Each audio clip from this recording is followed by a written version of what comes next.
తులారాశి వారికి శుక్రగ్రహం యొక్క మార్పు ఏ విధంగా ఉండబోతుంది?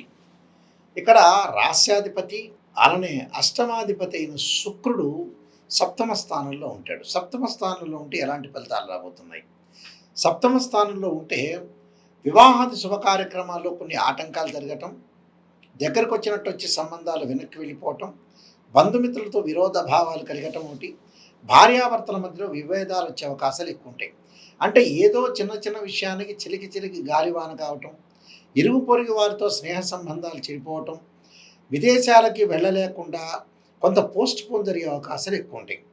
అంటే పెళ్ళి అయిన వాళ్ళు కానీ పెళ్ళి కాని వాళ్ళు కానీ కొద్దిగా బంధుమిత్రులతోటి కొంత స్నేహబంధం విషయంలో చాలా జాగ్రత్తగా ఉండాలి. అంటే భార్య తరఫున చుట్టాలైనా భర్త తరఫున చుట్టాల విషయంలో కూడా కొద్దిగా ఆచితూచి అడుగు వేసి ముందుకు వెళ్ళాలి.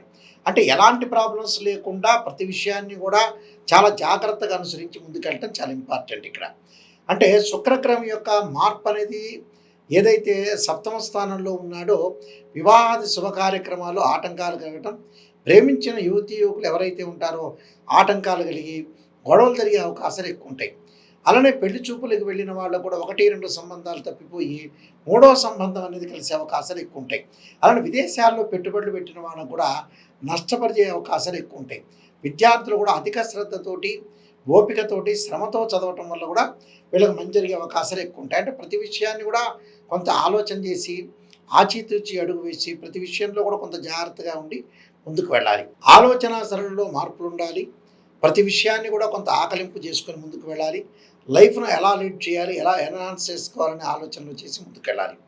అక్కడ ఏదైతే సప్తమాధిపతి సప్తమ స్థానంలో శుక్రగ్రహం సంచారం వల్ల ఏదో బంగారు ఆభరణాలు కొనుగోలు చేయాలనుకుంటారు, బట్టలు కొనుగోలు చేయాలనుకుంటారు.